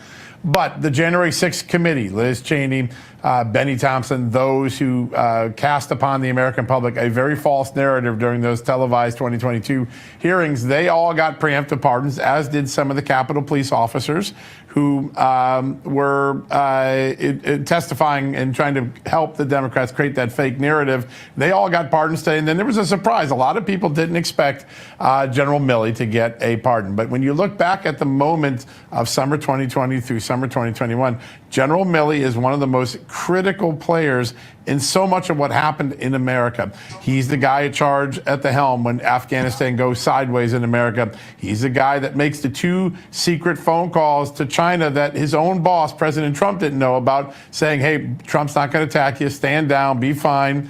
He's the guy that is involved in all the discussions about having the National Guard up in Washington before January 6th. Obviously, Nancy Pelosi didn't take him up on that offer. But through and through again, Milley plays this sort of resistance role, and he's sort of the Democrats' quote-unquote mole in the Trump administration, and he gets a pardon. A lot of people I talked to today were floored that happened. That was an unexpected thing. Maybe he asked for it. We're trying to find out a little bit more detail on that. Now, I want to pivot to where the next front of the resistance is going to be. The most read book or the most read chapter in Washington, D.C. right now is Chapter 31 of the Office of Personnel Management Guide, because that's the chapter that deals with separation other than retirement. All these bureaucrats and their union bosses are reading that day in and day out, all their lawyers, all of their Soros-backed groups. This is where the fight's going to be. As Donald Trump starts to reassign, fire, remove the resistance, those federal workers, those federal managers who won't carry out his agenda, the American people's agenda, they're going to rely on this chapter and go to court. Chapter 31 of the Office of Personnel Management, the most boring reading you'll ever have, but most bureaucrats are reading it because they're looking for any loophole to try to keep themselves in power. I think Donald Trump will prevail, but it's funny, when you talk to bureaucrats, I've been talking to a lot of them, they're all reading that document today.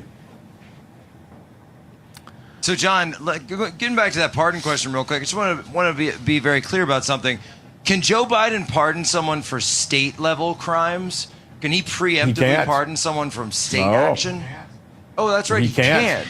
So Dr. Fauci is not pardoned from state action. Ken Paxton, the state of Texas. State of Texas. Ken Paxton is in the building right now, by the way. To pick a random. Here's another key point. Just Remember, saying, folks, OJ. saying. Yeah. Throwing stuff Here's out the key there. point. O.J. Simpson O.J. Simpson escaped criminal liability when he was acquitted by the jury, but the civil case became the single most damaging thing to him. None of these pardons will prevent any of these players from being sued civilly. Suppose the U.S. government want to sue the January 6th committee for fraud upon the American people. That is still an option for Donald Trump and his administration. So federal civil liability, state prosecution still on the table. And I know of some people inside the Trump world that are looking at some of those fraud statutes, whether that can be applied to January 6th or to some of the other false narratives that were imposed on the American people during the Biden administration. Natalie Winters, you have, and we're getting a special request from the audience to let Natalie talk more. We are. She's freezing. I'm so cold. We're going to let Natalie take a break here. Right after the speech, Natalie's going to take a break. Talk to me about Fauci particularly. I'm having so many war room parties. I'm not used to going out, but then I have to go. Yes. Talk about Fauci. You've done more than anyone on the individual investigation into Tony Fauci. Sure. When you woke up this morning and were coming over here and you saw that Fauci had been pardoned, what were your first thoughts? Honestly, I was shocked. I truly didn't think that they were going to give the pardons because, like you said, it destroys the Democratic Party or they were all going to jail. But two, I think what you guys were just talking about, the gaslighting and the DARVO, I think you have to start this whole sort of pardon discourse from day one. And the way that they always framed it was like, Benny Thompson and Anthony Fauci would accept pardons if they were given to them, right? So passive. But in reality, you know these people were lobbying so hard. And you know why they were lobbying for the pardon so hard? Because they know that they're guilty. And obviously in the case of Anthony Fauci, I think our show was really the tip of the spear, right, in exposing all the ways that he not just knowingly lied, but intentionally funded risky gain-of-function research over at the Wuhan Institute of Virology. But I think it affirms this show.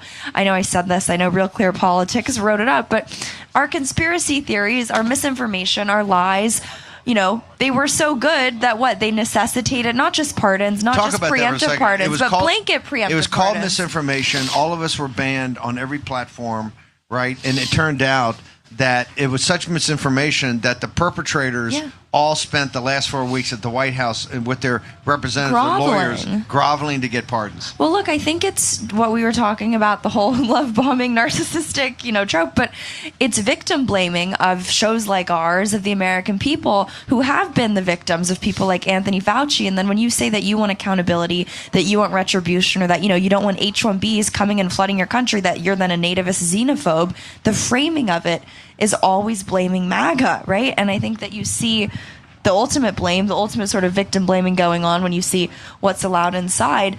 But these pardons prove that we were right. They do. And I don't think that you can argue with that. And I think you have to remember, too, right, when you're talking about how they're coming for us with the gaslighting, I think that's almost an understatement, because gaslighting to me is more an emotional manipulation, right? This is a whole of society manipulation, a whole of government manipulation, right? It's tenfold. It compounds time and time. Told you, Natalie, again. I agree with Natalie. When I'm a very good gaslighter. When I saw very good, quite expert, not level of knowledge there, Natalie. I'm with Natalie. When I saw the pardons come up on the Associated Press, I was actually shocked. I said they couldn't possibly have walked into that trap. Your guys, when you first heard it. No, what they've done is, number one, they've solidified the legacy of all of these people. When you're talking optics or we're talking solemnity, they've denied it now. Now Anthony Fauci, who, by the way, will never answer for what he did on AIDS, who will never answer for what which has really been coming back around again. Gibson was talking about it with Rogan and all that. He'll never answer for what he did on COVID, will never answer for what he allowed to happen to our children. The fact that pardon on him, and it's not just, it is an indictment in a sense. In the public mind, it's an indictment on his legacy, and not just that, but the legacy of the expert class of control at the NIH and the FDA. Now, the reversion of that will only occur, by the way, if the MAGA movement is allowed to achieve their policy objectives. And I'll tell you the next thing, that's why Mike Pence came out against RFK, because this town is gearing up to fight off the MAGA movement the same way they fought off the Tea Party. I do think it is also interesting because what was the refrain, the strapline that you always heard from MSNBC, and they were even hitting it with this morning, the idea that Anthony Fauci was never political, right? Anything they were doing, it was never politicized. I'm like, really? Well, then why do you need a pardon for something that was explicitly and purely political, right? By the way, we got coffee, hot chocolate. I don't drink coffee. I don't drink either. Just water. Natalie, go over Fauci's. What did he do in the affirmative? The guys will start sending pounds of hot chocolate to Natalie now. Natalie's hot chocolate. That's the new. That's the new. That's the new. like thing. Natalie's cold. Talk to Tage. You have to talk to Tage about that. Put back in our head. What did Fauci do? What are his most egregious sins? Because I think half the country's blocked it out to stay mentally sane. On the sartorial note, real quick, I humbly suggested that we rename Canada Goose to America Goose. Yes. Okay. Let's good, go. Right? Let's go. But no, You know what the treaty we have with Canada over the geese? We have a treaty with them over the treatment of the geese. It's ridiculous. Because American hunters are going to be shooting because of the hunters when they come down, all out. of it. It's completely insane. Well, I'll answer your question more broadly because I do think that the signal, not noise, is right. Who they decided to pardon. People like Michael Cohen were groveling on MSNBC for their pardons. That was probably the most embarrassing clip I've ever seen. Even Simone Sanders is telling him, like, dude, get it together. So I think it's very interesting who they decided to pardon and who they didn't. And I think that there is sort of a common through line. First, I think buried lead is that it wasn't just the January 6th committee members, but it was the staff too. That compounded with Anthony Fauci, who I think By the way, just understand that the January 6th staff, right? Staff, not that they lied or gun decked information or buried information, getting people off. That's a shocker. That also means, by the way, that they didn't have time to clean it up. Right. So that means that when we get in there, when we flip over, we need to start pulling records immediately. Between Milley, the January 6th committee, and Fauci, I think that's sort of the three-part assault that led to the steal of the 2020 election, right? It started with the pandemic and Anthony Fauci. And then you got January 6th and the committee that lied. That was sort of the propaganda element of it. And then, of course, Milley with what he did, refusing to deploy the National Guard. So I think that is the common through line, right? It's not three isolated cases. Do you think Milley's was more in the National Guard, or you think it was the treason, calling back for a military tribunal on the treason part of communicating with the Chinese Communist Party and the PLA senior members directly and not keeping the president, the commander-in-chief, in the loop on that? Well, I think it's all of it. But I just think that it all sort of goes to the idea of just the undermining, the subversion of President Trump. But together, I think it culminates with the stolen election. Sorry you didn't make the cut, Chris Ray. Sorry you didn't make the cut, Francis Collins. Well, hold it. We still have 45 minutes. What I'm surprised about is Ray, Merrick Garland, Lisa Monaco, Jack Smith. There's a lot of Graves. There's a lot Graves. There's a lot of brothers hanging out there. Julie Kelly's going to join us after the ceremony. We're going to go through that in detail. Yeah. But I think that shocked me. I thought it'd be more than that. Three people that didn't make the cut here because they wanted all of that. They wanted all of those people. They wanted Kinzinger. Well, I guess he got it in from the committee work. But that doesn't pardon you for everything, buddy. That doesn't pardon you from the Ukraine stuff. That doesn't pardon you from the Syria stuff, Adam Kinzinger. Oh, yeah, we're going to go through all of it. Don't you wait. I was surprised, though, to see no pardons for people involved with the lawfare and all the Trump indictments. So that's the vast criminal the conspiracy. night's still young. But it's still doing the pandemic and doing the other things they've done. Doesn't that reinforce the fact that we got to go back to the beginning? You got to go back to the Comey situation, cross our hurricane, and you have to, on a linear basis, do it all. Yeah, right? It has to be an investigation. Well, I would raise you this too. I think all the $1 million sums that have been donated by, I guess, all the people who are inside the rotunda right now. Yes, that's sort of the corporate equivalent of pardons, right? They're trying to buy their way in. I would humbly suggest that those are the people you investigate first. And you use the money that they donated to bankroll the investigation. Zuckerberg would be the top of the list. Because they're all in on it. And by the way, it's all a limited hangout too, right? Yep. The issue is not the fact checking. It's not even just that the issue's just the fact checking or the algorithms or the blacklisting. It's that you stole the election and lied about it to the tune of $1 billion. So that this is probably one of the most limited hangouts that I've ever seen. Yeah, go back to Fauci though, Natalie. Half the country that watches CNN think he's a charming, grandfatherly figure, and China was maybe the bad guy, but Fauci's this nice However, they haven't had Fauci on for almost 2 years, what right? Did he do, though? What You're did he welcome. do? What did he do? What would be the number one most serious indictment? Well, I think you would very easily get him on perjury with every time he testified with Senator Rand Paul, how they kept moving the goalposts. Right. But I'm sure there's biological warfare conventions, That's biological war crimes when it comes to funding. The gain of function and knowing the gain of function. Knowingly and how they sending go. funds over to the Chinese Communist Party's military. Selena Zito just posted up. You know what the photo she's posted up? You know the stage over at Capital One right now? Yes. So on the stage at Capital One Arena right now is not a podium. You know what's there? A desk.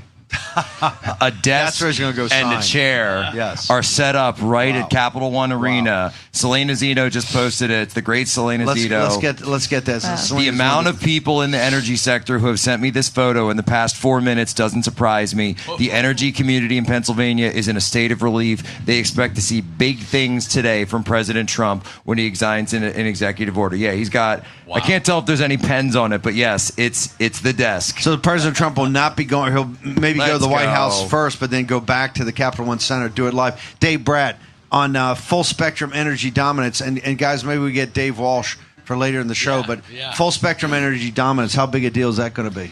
Well, everybody asks you what's going to happen on day one. What can President Trump do, for the economy? And a lot of that's heavy lifts. It's going to take a long time, but Full Spectrum Energy Dominance is the announcement effect of the deregulation, setting fossil fuels free. What's the new show out? The Oilman. What's it called? It's not Oilman. It's the It's Landman, but it's Taylor Sheridan, and great. so I don't trust him. I don't trust him. I don't trust oils him. in everything, but that's the bottom line, right? No, it's starting good. It's starting good, but so did Yellowstone. No, I know. But anyway, that in a nutshell. That show shows you oil. It's in the tires, it's in the transportation, it's in the plastics, it's in the makeup. The guy went over the list on the show, right? And so the announcement of what he's going to do there, and then getting rid of the subsidies, and I think Elon even said, go ahead, get rid of them. We'll see how that comes true. But that and then the green piece, the green energy piece, I don't even think is substantive. I think it's more code words that stand for what team are you on. It's like DEI. And if you're not on the right team, you're going to get punished by the administrative state. And so it all fits together, and we're breaking it all up and getting back to meritocracy in energy and across the board. What do I can't see the monitor. We're inside the Capitol now. Mike Pence, the Judas Pence has arrived. By the way, Tanya's over here at the Gaylord. She just sent me an image. All the people at the watch party at Gaylord, when they saw Pence, boo! We'll have to get that video up in a sec here. But yeah, Tanya's over there with the boys. I said, don't worry about braving the cold, sweetheart. Just go over to the Gaylord. They're there with Gavin. By the way, Gavin Wax, Chelsea, and the baby are there over at the Gaylord as well. So we've got a lot. By the way, congratulations to Benny Johnson, who I hear just had number 4, born on January 20th, 2025. Wow. So the first new Patriot. So congrats to Benny, to Nurse Kate, to the whole family. I want to add one more thing on that full spectrum energy dominance piece. Today in the paper, trade, right? Yes. You're going to have the slow walking crowd start slow walking. Oh, this pressure. People should know this pressure on trade already. On the tariffs, whatever. Yes. These secretaries need to do analyses across the secretaries, because that full spectrum energy piece will fully offset, I think, on the math. We'll get Dave Walsh to confirm that any tariff piece that he puts in there. Right, so the uplift to the economy, and then the tariff is just setting a level playing field for fair competition against the Chinese and whoever doesn't want to cooperate. And I can't wait to see what Trump's got coming in terms of negotiations with these countries, including Mexico. People don't know that, but we have 1.5 million illegal immigrants that have already been cleared to deport. We can't do that until the home countries agree. And so President Trump is the one person who can make that happen. What are we all staring at, team? No, it just feels good. That sun feels good, man. We're gonna when the ceremony starts, or when the president comes in with Biden, and you have the illegitimate regime turfed out. And we're going to let Natalie go warm up, and so because she's going to be back and doing some of the afternoon show. I'll take the female privilege. Thank you. Why don't you go bounce right now? We're going to start the thing in a second. Yeah, Natalie doesn't have doesn't have the kind of beef that we have to keep. Yeah. Go. Yes, it is. We're going to send Natalie over to warm up. You want to take your hot chocolate? Okay, fine. Okay, I got it. It's like when we used to take Mo skating when she was 8. You want to take your hot chocolate? Got your mittens? Natalie, thank you very much. It is cold up here. It's in the 20s, right? When the sun's out, it's actually obviously much nicer. It's a little cloudy. It's been beautiful all day, a little cloudy. About a half hour ago. And we're up here. But we're 10 stories up, by the way. And that when the wind hits up here, we could have had there's no wind down there. You could have had 1 million people here easily with President Trump. Yeah. And just the sun hitting it right now. Yes. No, it'd be fine. Look at this. President Trump has been walking out right now to this beautiful, magnificent. By the way, we know how to get hand warmers. We know how to get. MAGA knows how to do this. Go talk to the Battle Creek MAGA up in Michigan. By the way, going out waiting out 9-degree temperatures, waiting out with nothing. They'll sit there. Gruber's here. He knows. Yeah, he'll tell you about Michigan, right? I'm just Pennsylvania, but we do it enough. Look, these guys, they would have been able to do this, and they would have done it gladly. Yes. They would have done it gladly because this is something that we've all been fighting hard for, not just for the past 4 years, which felt like 400 years, by the way, but all the way back to the very first day, almost 10 years ago now, when President Trump came down that escalator. Because look, we growing from and look, I know we're a little down in the dumps in terms of the inauguration here, but this is we're excited about the Days of Thunder, but we want to let the reason on the inauguration is that this is a predicate for what they're going to do to fight him on everything he's trying. President Trump has promised by sundown today, which will be at the beginning of the 5 o'clock show, that the course of the nation is going to be changed. Look, what we're trying to warn people about is that every step of the way they're going to fight him. And you can see it right now in this ceremony. That. We want the golden age too, from the golden escalator to the golden age. We want that. But I want to be very clear. That's not going to change just because he puts his hand on the Bible. That's not going to change just because he signs executive orders. That's not going to change just because, not even in the first 100 days, all right? It's going to be a fight every step of the way. So I see people running around town, and I saw people at the parties and everything. So, oh, we won, we saved the country, we won, it's all done. It's not done. It's not done. Go look. These people are still here. They're still waiting, and they think every single night, they go to sleep every night and they dream about it, and they wake up in the morning thinking about how they can screw the American people, how they can screw President Trump, how they can deny him victory, and they think they can wait him out. And the best part, and the next part, Steve, which of course Steve Bannon has been, the Financial Times of London's got the piece up, which we need to talk about here, that Steve Bannon is also fighting the infiltration of MAGA Light. Remember MAGA Light? MAGA Light from the tech bros. Low calorie do version. We have keto I MAGA? Can't see the monitor right now because of the glare of the sun. Is President coming in yet? Well, the screen in front of us is frozen. Yeah. If they can restart this one, we can get that better. Okay, fine. Yeah, I've told the story on the show. We tried to save $40 billion. A teaspoon of money up here. We're paying to dead people. No, but $40 billion, $40 billion. It's $40 billion. Right. But the real insurrection that we're going to see unfold tell that story quickly about what you went to. Guys said we found $40 billion. Paul Ryan, it's $40 billion a year. Yeah, $40 billion a year. We're paying to dead people, Social Security, or whatever it was. We wanted to put it back to American people, give it to the deficit relief or whatever. Paul Ryan said, "I got to go check." I'm like, "Who are you checking with?" He's the Speaker of the House. Right? He's the Speaker who dictates everything that happens in that dome, by the way. The Speaker, you think the guys in the House and the Senate dictate anything? Nothing. Just so you know.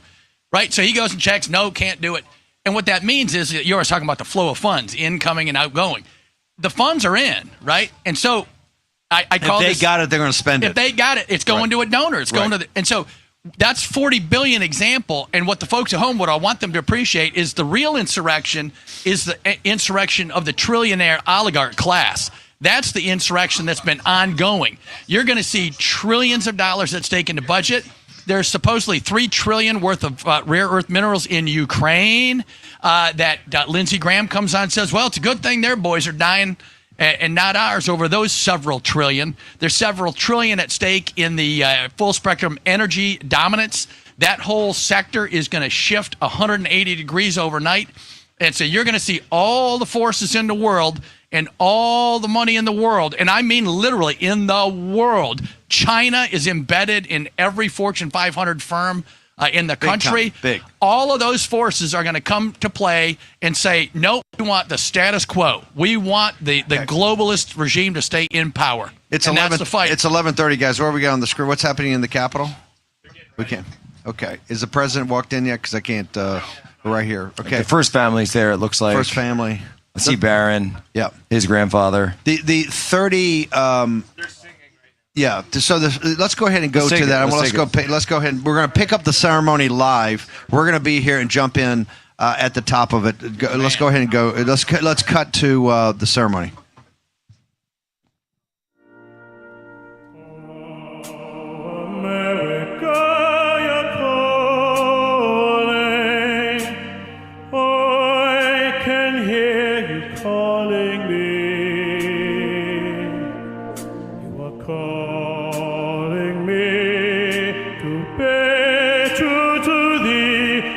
To thee, I will be.